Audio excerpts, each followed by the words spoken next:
ನಮಸ್ಕಾರ.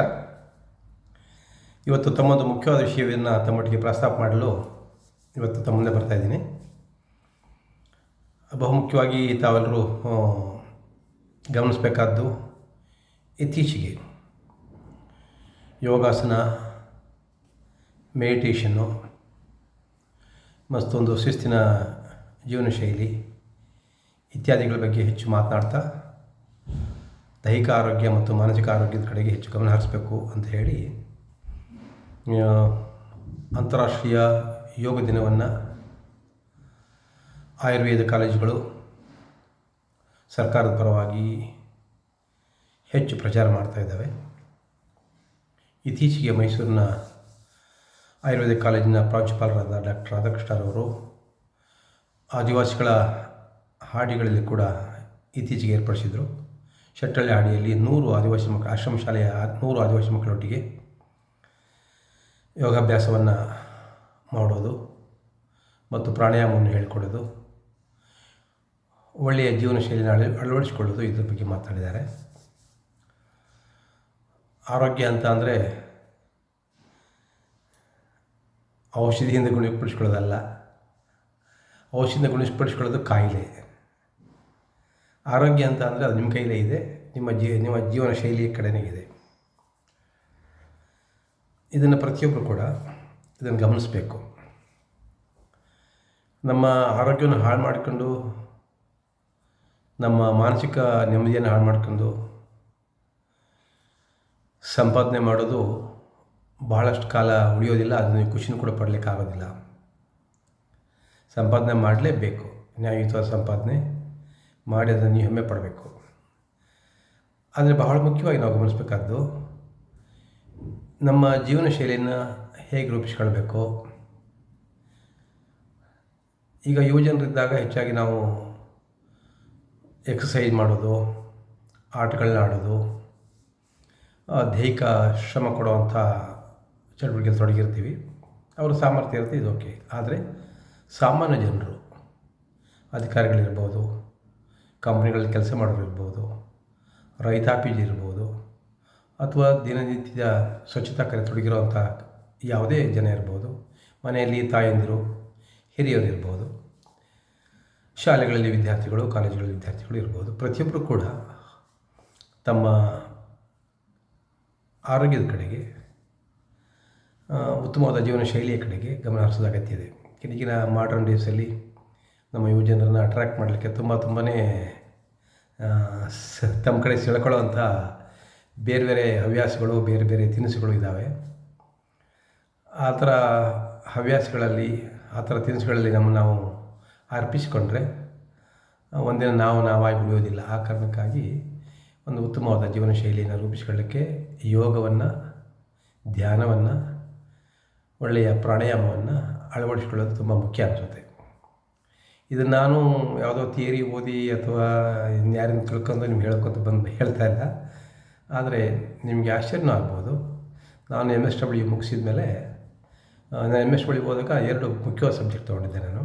ಒಂದು correction administration ಅಂತ ಅಂದರೆ ಜೈಲಿನಲ್ಲಿ ಇರುವಂಥ ಜೈಲ್ ಇನ್ಮೇಟ್ಸ್ಗಳಿಗೆ, ಅಂದರೆ ಜೈಲಲ್ಲಿ ಇರೋವಂಥ ಕೈದಿಗಳಿಗೆ ಮನಸ್ಸು ಹಗುರಾಗಲಿಕ್ಕೆ, ಅವರ ಮಾನಸಿಕ ಆರೋಗ್ಯ ಚೆನ್ನಾಗಿರಲಿಕ್ಕೆ ಮತ್ತು ಅವರು ಒಳ್ಳೆಯ ದಾರಿಗೆ ಬರಲಿಕ್ಕೆ ಏನು ದಾರಿ ಹುಡುಕ್ಬೋದು ಅನ್ನೋದ್ರ ಬಗ್ಗೆ ಒಂದು ಕರೆಕ್ಷನ್ ಅಡ್ಮಿನಿಸ್ಟ್ರೇಷನ್ ಬಗ್ಗೆ ಅಧ್ಯಯನ ಮಾಡಿದೆ. ಅದು ಮುಖ್ಯವಾದ ಸಬ್ಜೆಕ್ಟ್ ನನಗೆ. ಹಾಗೆ ಇನ್ನೊಂದು ಸಬ್ಜೆಕ್ಟು ಆದಿವಾಸಿ ಅಭಿವೃದ್ಧಿ. 2 ವಿಷಯಗಳನ್ನು ನಾನು ಅಧ್ಯಯನ ಮಾಡಿದ್ದೆ. ನಾನು MSW ಆದಮೇಲೆ ನಾನು ಜೈಲಿನಲ್ಲಿ ಸೂಪರಿಂಟೆಂಡಾಗಿ ಕೆಲಸ ಮಾಡೋಕು ಅಂತೇಳಿ, ಅಥವಾ ಜೈಲರಾಗಿ ಕೆಲಸ ಮಾಡೋಕು ಅಂತೇಳಿ MSW ಜ್ಞಾನವನ್ನು ಅಲ್ಲಿ ಬಳಸಿ ಅಲ್ಲಿ ಜೈಲ್ ಇನ್ಮೇಟ್ಸ್ಗೆ ಮಾನಸಿಕವಾಗಿ ಒಂದು ಹಗುರಾಗೋ ಹಾಗೆ, ಅವರು ಮತ್ತೆ ಪರಿವರ್ತನೆಗೆ ಹೊಸ ಬದುಕಿಗೆ ಪರಿವರ್ತನೆ ಆಗಲಿಕ್ಕೆ ಅನುಕೂಲ ಆಗೋ ಹಾಗೆ ಒಂದು ಯೋಜನೆಯನ್ನು ತಯಾರು ಮಾಡಿ ಮಾಡೋಣ ಅಂಥೇಳಿ ನಾನು ಓದಿದೆ. MSW ಮಾಡಿ ಮುಗಿಸಿ ಬಂದಮೇಲೆ ನಾನು ಟ್ರಾನ್ಸೆಂಡೆಂಟಲ್ ಮೆಡಿಟೇಷನ್, ಅಂದರೆ ಮಹರ್ಷಿ ಮಹೇಶ್ ಯೋಗಿ ಅವರ ಮಾರ್ಗದರ್ಶನದಲ್ಲಿ ಟ್ರಾನ್ಸೆಂಡೆಂಟಲ್ ಮೆಡಿಟೇಷನ್, ಈ ಧ್ಯಾನ ಪದ್ಧತಿಯನ್ನು ನಾನು ತಿರುಮಲದಲ್ಲಿ 3 ತಿಂಗಳು ನಾನು ಕಲಿತೆ ನಾನು. ಆ ನಂತರ ಬಂದು ನಾನು ನನ್ನ ಊರಿನಲ್ಲಿ ಸುತ್ತಮುತ್ತ ಹಾಸನದಲ್ಲಿ ಇದನ್ನು ಒಂದು 6 ತಿಂಗಳು ಪ್ರಚಾರ ಕೂಡ ಮಾಡಿದೆ. ಆಮೇಲೆ ನಾನು ನನ್ನ ಸ್ವಂತ ಉದ್ಯೋಗಕ್ಕೋಸ್ಕರವಾಗಿ ನಾನು ಬೆಂಗಳೂರಿಗೆ ಬಂದೆ. ಅಂದರೆ ಅವತ್ತಿನಿಂದ ಇಂದಿನವರೆಗೂ ಕೂಡ ನಾನು ಈ ಧ್ಯಾನವನ್ನು ಮೆಡಿಟೇಷನ್ ಟ್ರಾನ್ಸೆಂಡೆಂಟಲ್ ಮೆಡಿಟೇಷನ್ ಅದನ್ನು ಮಾಡ್ತಾಯಿದ್ದೀನಿ. ಈ ಅನಿಸ್ಬೋದು ಜೈಲಲ್ಲಿ ಕೆಲಸ ಮಾಡಲಿಕ್ಕೆ ಹೊರಟವನು, ಅಲ್ಲಿ ಮೆಡಿಟೇಷನ್ ಕಲಿತು ಅಲ್ಲಿ ಅನುಕೂಲ ಮಾಡೋಕ್ಕೆ ಹೊರಟವನು ನೀವು ಹೇಗೆ ಅಳವಡಿಸ್ಕೊಂಡ್ರೆ ನಿಮಗೆ ಪ್ರಶ್ನೆ ಬರುತ್ತೆ. ಈಗ ನನ್ನ ಹೈಟು ನಂದು 5 ಅಡಿ 2 ಇಂಚೆ ಮಾತ್ರ ಇರೋದ, ನನಗೆ ಜೈಲಲ್ಲಿ ಕೆಲಸ ಸಿಗಲಿಲ್ಲ, ಸರ್ಕಾರಿ ಕೆಲಸಕ್ಕೆ ಅದಕ್ಕೆ ಹೋಗೋಕ್ಕಾಗಲಿಲ್ಲ. ಯಾಕೆಂದರೆ ಜೈಲಲ್ಲಿ ಒಂದು ಪರ್ಟಿಕ್ಯುಲರ್ ಹೈಟ್ ಇರುತ್ತೆ, ಪೊಲೀಸ್ಗೆ ಮತ್ತು ಜೈಲಲ್ಲಿ ಕೆಲಸ ಮಾಡೋರಿಗೆಲ್ಲ ಒಂದು ಹೈಟ್ ಇರುತ್ತಲ್ಲ, ಆ ಥರದಲ್ಲಿ ನನಗೆ ಬರಲಿಲ್ಲ. ಹಾಗಾಗಿ ನಾನು ಆ ವಿಷಯ ಬಿಟ್ಟು ನಾನು ಮತ್ತೆ ಸಮಾಜ ಕಾರ್ಯದ ಕಡೆಗೆ ತೊಡಗೋಣ ಅಂತ ಹೇಳಿ ಇಂಡಸ್ಟ್ರೀಸ್ 3 ವರ್ಷ ಬೆಂಗಳೂರು ಕೆಲಸ ಮಾಡಿ ನಂತರ ನಾನು ಟ್ರೈಬಲ್ ಏರಿಯಾಗೆ ಬಂದೆ. ಸೊ ಅಂದರೆ ನಾನು ಯಾವತ್ತು ಕಲಿತೆ ಅಂದರೆ 76ನೇ ಇಸ್ವಿ ಮೇ ತಿಂಗಳಲ್ಲಿ ನಾನೇನು ಇದನ್ನು ಕಲಿತೆ, ಅಲ್ಲಿಂದ ಇಲ್ಲಿಯವರೆಗೆ ಸುಮಾರು 48 ವರ್ಷಗಳ ಕಾಲ ಅದನ್ನು ನಾನು ಅನುಸರಿಸ್ಕೊಂಡು ಬಂದಿದ್ದೇನೆ. ಮೆಡಿಟೇಷನ್ ಮಾಡ್ತಾಯಿದ್ದೀನಿ. ಬೆಳಿಗ್ಗೆ ಎದ್ದಾಗ ಒಂದು 20 ನಿಮಿಷ, ಸಂಜೆ ಒಂದು 20 ನಿಮಿಷ ಖಾಲಿ ಹೊಟ್ಟೆಯಲ್ಲೇ ಧ್ಯಾನ ಮಾಡಬೇಕು. ನೀವು ಧ್ಯಾನ ಮಾಡೋದಂತೇನು ದೊಡ್ಡ ವಿಷಯ ಅಲ್ಲ ಅದು, ಆದರೆ ನೀವು 20 ನಿಮಿಷ ಬೆಳಿಗ್ಗೆ ಸಮಯ ಕೊಡೋಕ್ಕೆ ತಯಾರಿರಬೇಕು. ನೀವು ನಿಮ್ಮ ಉಸಿರಾಟವನ್ನೇ ಗಮನಿಸ್ತಾ ಕಣ್ಣು ಕುಳಿತು ಸರಿಯಾಗಿ ಕುಳಿತು ಬೆನ್ನು ಮೂಳೆ ಬಾಗಿರಬಾರ್ದು, ಸರಿಯಾಗಿ ಕುಳಿತು ಮೆಡಿಟೇಷನ್ ಮಾಡಲಿಕ್ಕೆ ಕೂರಬೇಕು. ನೀವು ಕಣ್ಣು ಮುಚ್ಚಿ ಧ್ಯಾನಸ್ಥನಾಗಿ ಉಸಿರಾಟವನ್ನೇ ಗಮನಿಸ್ತಾ ಹೋಗಬೇಕು. ಉಸಿರಾಟವನ್ನೇ ಗಮನಿಸ್ತಾ ನೀವು ಮೆಡಿಟೇಷನ್ ಹೇಳ್ಕೊಡುವಾಗ ಕೆಲವು ಸೌಂಡ್ಗಳನ್ನ ಕೊಟ್ಟಿರ್ತಾರೆ, ಆ ಸೌಂಡನ್ನ ನೀವು ಉಚ್ಚರಿಸ್ಬೋದು, ಅಥವಾ ಬರೀ ಉಸಿರಾಟವನ್ನೇ ಗಮನಿಸ್ತಾ ನೀವು ಉಸಿರಾಟದ ಕಡೆಗೆ ಗಮನಿಸ್ತಾ ಇರಬೇಕು. ಇದು ಬುದ್ಧನ ವಿಧಾನದಲ್ಲಿ ಅದೊಂದು ಭಾಳ ಮುಖ್ಯವಾದ್ದೇನೆ. ನೀವು ಉಸಿರಾಟನ ಆಡ್ತಾ ನೀವು ಉಸಿರಾಟ ಮರೆತು ನೀವು ಯಾವುದೋ ವಿಷಯ ಕಡೆ ಹೋಗಿರ್ತೀರಿ. ಜೀವನದಲ್ಲಿ ಯಾವುದು ನಿಮ್ಮನ್ನು ಬಾಧಿಸ್ತಾ ಇರ್ತೋ ಆ ಕಡೆ ಹೋಗಿರ್ತೀರಿ, ಅದು ಯಾವುದು ಖುಷಿ ಇರ್ತೋ ಆ ಕಡೆಗೆ ಹೋಗಿರುತ್ತೆ. ಮತ್ತು ವಾಪಸ್ಸು ನೀವು ಆ ಥಾಟ್ನಿಂದ ವಾಪಸ್ ಬಂದು ನೀವು ಉಸಿರಾಟವನ್ನು ಗಮನಿಸಬೇಕು. ಈ ರೀತಿ ನೀವು ಪ್ರತಿನಿತ್ಯ ಒಂದು 20 ನಿಮಿಷ ಕುಳಿತು ಈ ಥರ ಧ್ಯಾನ ಮಾಡಿ ನೀವು ಒಂದು ದೇಹಕ್ಕೊಂದು ರಿಲ್ಯಾಕ್ಸೇಷನ್ ಕೊಟ್ಟರೆ ನಿಮ್ಮ ಮನಸ್ಸು ನಿಮ್ಮ ದೇಹ ಒಂದಕ್ಕೊಂದು ಕೋಆರ್ಡಿನೇಷನ್ ಇರುತ್ತೆ. ನಿಮ್ಮ ಮನಸ್ಸು ಕೂಡ ನಿಮ್ಮ ಹತೋಟಿಯಲ್ಲಿರುತ್ತೆ, ನಿಮ್ಮ ಇಂದ್ರಿಯಗಳು ಕೂಡ ಹತೋಟಿಯಲ್ಲಿರಲಿಕ್ಕೆ ಸಹಾಯ ಆಗುತ್ತೆ. ಸೊ ಬೆಳಗ್ಗೆ ಒಂದು 10 ನಿಮಿಷ, ಸಂಜೆ ಒಂದು 10 ನಿಮಿಷ ಟೈಮಿದ್ದರೆ, ಅದೇ ಟೈಮ್ ಇದ್ದರೆ 20 ನಿಮಿಷ ಮಾಡಿದರೆ ಒಳ್ಳೆಯದು. ಸೊ ಇದನ್ನು ನೀವು ನಿರಂತರ ಮಾಡ್ತಾ ಬಂದರೆ ನಿಮಗೆ ಒಂದು ದೇಹಕ್ಕೆ ದೊಡ್ಡ ರಿಲ್ಯಾಕ್ಸೇಷನ್ ರೆಸ್ಟ್ ಸಿಗುತ್ತೆ ಕೂಡ. ಅಥವಾ 20 ನಿಮಿಷನೂ ಆಗ್ಬೋದು, 1 ಗಂಟೆನೂ ಆಗ್ಬೋದು, ಅದು ನೀವು ಕುಂತು ನಿಮ್ಮ ಅಭ್ಯಾಸ ಮಾಡಿದ ಮೇಲೆ ಹೋಗ್ತದೆ. ಇದು ಒಂದು ವಿಧಾನ. ಇದರ ಜೊತೆಗೆ ಯೋಗಾಸನಗಳನ್ನು ಅಭ್ಯಾಸ ಮಾಡಬೇಕು. ಅಂದರೆ ದೇಹವನ್ನು ದಂಡಿಸೋದಲ್ಲ, ದೇಹವನ್ನು ಒಂದು ಉಸಿರಾಟದ ಜೊತೆಗೆ ಹೊಂದಿಸಿ ಕೆಲವು ಆಸನಗಳನ್ನ ಮಾಡುವಂಥದ್ದು. ವಜ್ರಾಸನ ನಿಮಗೆ ತುಂಬ ಮುಖ್ಯವಾದ್ದು, ನೀವು ಕೂತ್ಕೊಂಡು ಮಾತಾಡಲಿಕ್ಕೆ ಕೂಡ ಸಹಾಯ ಆಗುತ್ತೆ. ವಜ್ರಾಸನ ಮಾಡ್ತಾ ನೀವು ಬ್ರೀದಿಂಗ್ ಎಕ್ಸಸೈಸ್ ಕೂಡ ಮಾಡ್ಬೋದು. ಸೊ ಸೂರ್ಯ ನಮಸ್ಕಾರ ಮಾಡ್ತಾರೆ, ಅಥವಾ ನೀವು ಬೇರೆ ಆಸನಗಳಿದ್ದಾವೆ, ಆ ಥರ ನೀವು ಕೂಡ ಯೋಗ ಶಿಬಿರಕ್ಕೆ ಹೋಗಿ ಅಲ್ಲಿ ಕಲಿತು ನೀವು ಅಭ್ಯಾಸ ಮಾಡ್ಕೊಳ್ಬೋದು ನಿಮ್ಮ ಸಮಯ ತಕ್ಕಂತೆ. ಸೊ ಒಂದು 20 ನಿಮಿಷ ಮೆಡಿಟೇಷನ್, ಒಂದು 20 ನಿಮಿಷ ಯೋಗಾಸನ, ಮತ್ತು ಒಂದು 10ರಿಂದ 15 ನಿಮಿಷ 20 ನಿಮಿಷ ಬ್ರೀದಿಂಗ್ನಲ್ಲಿ ನೋಡಿ, ನಾವು ಉಸಿರಾಡುವಾಗ ಸಂಪೂರ್ಣವಾಗಿ ಉಸಿರು ತಗೊಳ್ಳೋದಿಲ್ಲ, ಮತ್ತು ಆ ಗಾಳಿಯಲ್ಲಿರುವಂಥ ಸಂಪೂರ್ಣ ಆಕ್ಸಿಜನ್ನ ಹೀರ್ಕೊಳ್ಳೋಕ್ಕೆ ನಮ್ಮ ಶ್ವಾಸಕೋಶಗಳು ಹೀರ್ಕೊಳ್ಳೋ ತನಕ ಅದು ನಮ್ಮ ಒಟ್ಟೊಳಗಿರಲ್ಲ. ಕುಡಿದ ತಕ್ಷಣ ವಾಪಸ್ ಬಿಟ್ಬಿಡ್ತೀವಿ.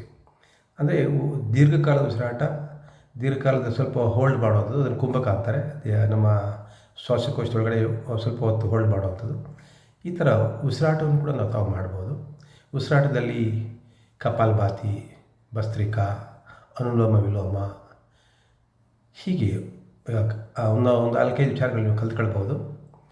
ಇವನ್ನು ಕಲ್ತ್ಕೊಳ್ಳೋ ಜೊತೆಗೆ ಒಂದು ಭ್ರಮರಿ, ಅಂದರೆ ಈ ಜೇನುಹುಳ ಹೇಗೆ ಗುರುಗುಡುತ್ತೆ ಆ ರೀತಿ ನೀವು ಶಬ್ದ ಮಾಡುವಂಥದ್ದು. ಹೀಗೆ ಇವನ್ನ ಮಾಡೋದ್ರಿಂದ ಏನಾಗುತ್ತೆ, ಈ ಕುಂಭಕ ಇತ್ಯಾದಿಗಳು ಮಾಡೋದ್ರಿಂದ ನಿಮಗೆ ಬ್ರೈನ್ ಆ್ಯಕ್ಟಿವೇಟ್ ಆಗುತ್ತೆ, ಬ್ರೈನ್ಗೆ ಆಕ್ಸಿಜನ್ ಡಿಮಾಂಡ್ ಮಾಡುತ್ತೆ.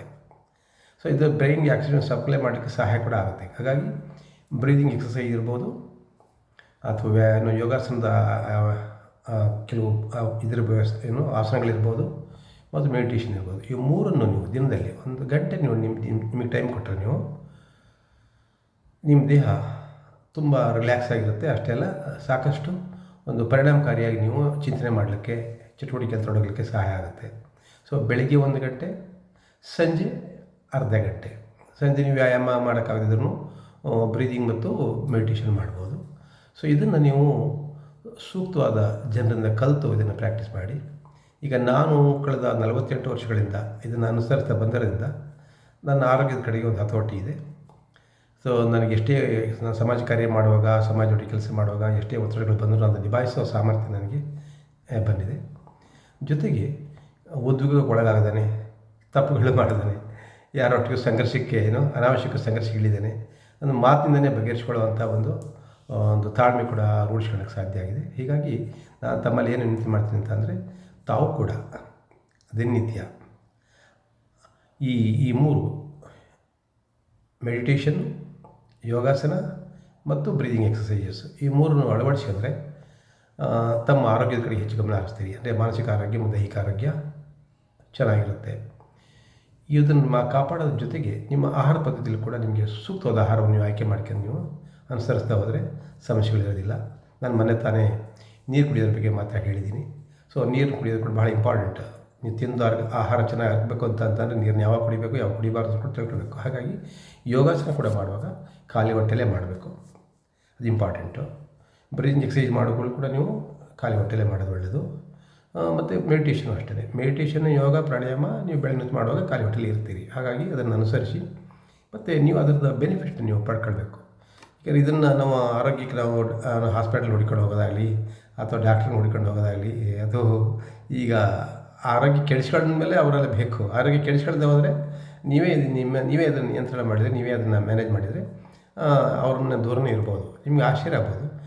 ಈಗ ನಾನು ಎಷ್ಟು ಸರಿ ಹಾಸ್ಪಿಟ್ಲಿಗೆ ಹೋಗಿದ್ದೀರಿ ನೀವು ಪ್ರಶ್ನೆ ಕೇಳಿದ್ರಿ, ನಿಮಗೆ ಆಶ್ಚರ್ಯ ಆಗ್ತದೆ. ನಾನು ಹಾಸ್ಪಿಟ್ಲಿಗೆ ಹೋಗೋದಿಲ್ಲ ಅಂತಂದರೆ ನೀವು ನಗಾಡ್ತೀರಿ ಕೂಡ. ಈಗ ನನಗೆ 73 ವರ್ಷ ಆಗಿದ್ರೂ ನಾನು ನನ್ನ ಆರೋಗ್ಯವನ್ನು ಕಾಪಾಡಲಿಕ್ಕೆ ನಾನು ದಿನನಿತ್ಯ ಟೈಮ್ ಕೊಡ್ತಾಯಿದ್ದೀನಿ. ಸೊ ಹೀಗಾಗಿ ತಾವು ಕೂಡ ಇದನ್ನು ಟೈಮ್ ಕೊಡ್ಬೋದು.